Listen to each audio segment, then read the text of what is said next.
at 6 starts right now. America Votes 2024. Election Day is here, and both presidential campaigns have made their final case to voters. Our campaign has tapped into the ambitions, the aspirations, and the dreams of the American people. Are you better off now than you were 4 years ago? The final messages delivered here in Michigan, trying to convince the still unconvinced and win your vote. And it's not all about the White House. The other hot races on the ballot that could tip the balance of power in Washington and in Lansing. Your vote matters, everybody. We've been telling you this, and it is so true. Make that voting plan today. We got you covered to help you plan. I'm Alicia Smith. And I'm Keenan Smith. And part of that election plan is going to be looking outside at the weather. The polls open in just about an hour. And thankfully, the weather looks like it's going to cooperate overall. Highs are going to be in the 70s. Hopefully, the rain's going to hold off. Well, let's check in with 7 First Alert meteorologist Mike Taylor for a look at where that rain is now and when it's expected to pick up. Mike? Hey, good morning. I will mention we'll have a few showers passing through for this morning, but the washout is not going to be here. I'm thinking the drier air and those gusty winds from the south will prevail, keeping us dry for much of the day and also significantly warming us up. We're going for some records today. Now, there is rain all over the radar, as you can see, but much of it is to the west of us, barely to the west of Detroit, moving to the north. And that's going to be the pattern, I'm thinking, for the next 12 hours or so, and then it'll slowly shift closer to us. So here's a localized snapshot. Check out these numbers. Upper 60s to near 70 degrees in many spots. Warren at 67, a touch below 70 in Grosse Pointe, Belleville at 66. And as we zoom out, you kind of get the idea. This is very warm for November. There's the rain to the north and west of Detroit. That's going to be the case for much of the morning. So your bus stop forecast keeps us warm. Sunrise will be at 7:12 this morning. We'll have rain around, mainly north of the city, but then the rain closes in later on. So therefore, there's a window for us to warm up, and I'm thinking we'll do just that. Going with 76 degrees for the high temp around Detroit. That could beat the record of 74, and that goes for much of the area. But then changes are on the horizon. We'll give you the full Election Day forecast, tracking rain and gusty winds today, and cooler and brighter days ahead. Checking out the morning drive right now. Things are looking good in the southbound lanes of I-75 in Oakland County from Square Lake down to 696. That's currently a 9-minute drive. Also looking good in Macomb County, westbound I-94 from Hall down to 696, an 8-minute drive. We got Chapter 7 flying live this morning. This is a look over the I-75 and 696 interchange. I'm not seeing any crashes slowing you down right now. All right, thank you so much, Alan. Well, the polls open in less than an hour, and if you still haven't voted in this election, today is your last chance, and of course, every vote counts. You're going to have from 7 a.m. until 8 o'clock tonight to vote at your polling place and make your voice heard in this historic election. Now, the presidential campaigns have made one last push to Michigan voters, vying to win their support in this neck-and-neck race. Vice President Kamala Harris was in Michigan on Sunday. Former President Donald Trump spoke late into the night in Grand Rapids last night.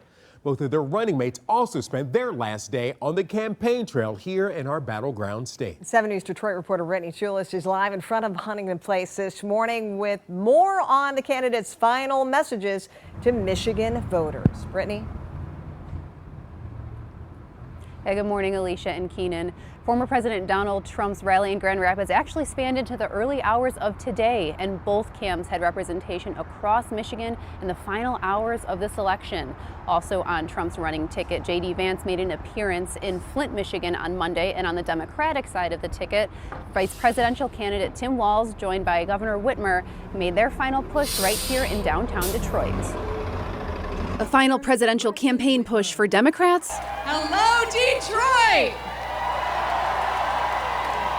Hello, Michigan! Who is fired up to elect Kamala Harris and Tim Walz? And Republicans across Michigan Monday. Are we ready to turn Michigan red today?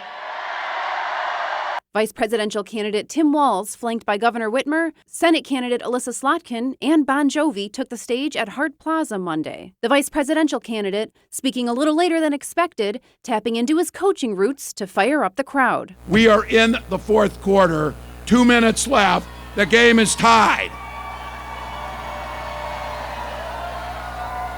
But we've got the damn ball.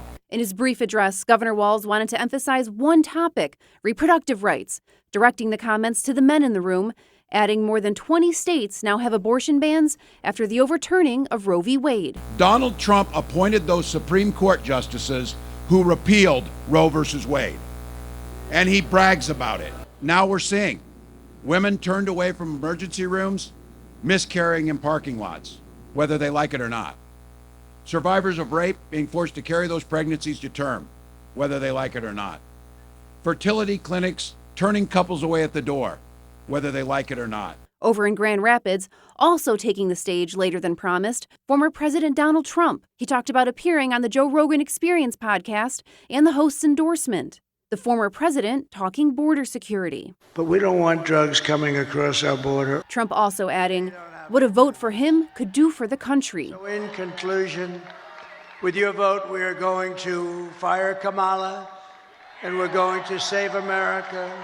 We will cut your taxes, end inflation, slash your prices, raise your wages, and bring thousands of factories back to America and back to Michigan. And a lot of it will be using my favorite word, tariff.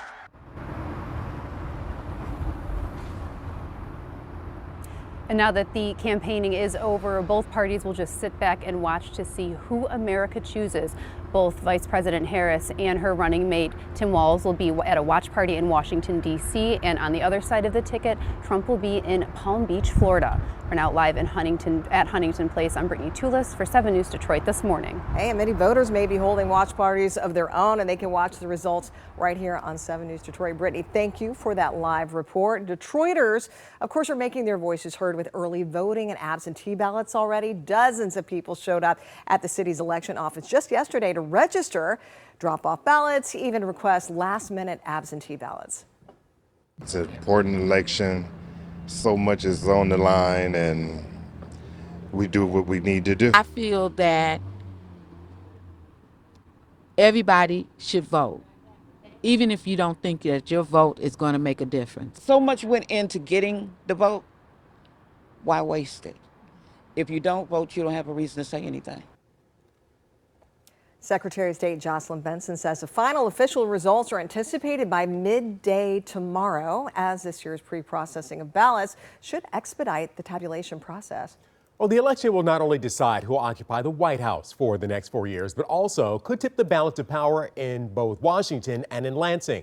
Former Republican Representative Mike Rogers and Democratic Representative Alyssa Slotkin are running for Michigan's open U.S. Senate seat left vacant by outgoing Senator Debbie Stabenow. That race has been getting national attention. With control of the Senate on the line, Michigan voters are crucial. Now, voters will also select representatives for Michigan's 13 congressional districts in this election. Key races could potentially tip the balance of power in the House of Representatives, with a strong focus on tight races in the 7th and 8th districts.